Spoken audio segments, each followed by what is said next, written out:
Часот треба да го замислиме како една динамична атмосфера, не е она екс катедра сега професорот раскажува од позиција, нели? Раскажува, учениците слушаат, па нели им е досадно и така натаму.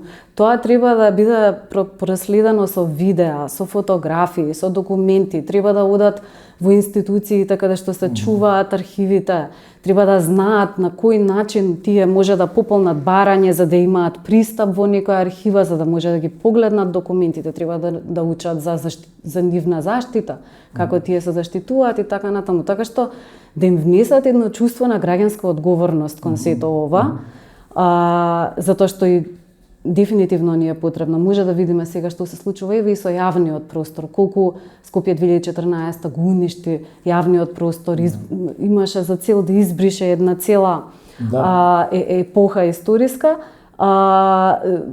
Спомениците од нашето антифашистичко минато исто така се сосема неважни, можеме да видиме дека исчезнуваат, се уништуваат и така натаму. Така што ова за нас е многу важно, затоа што сметаме дека на овој начин, ако се пренесува материјалот со разговор, со критичко размислување, дека и нивната општествена одговорност ќе расте.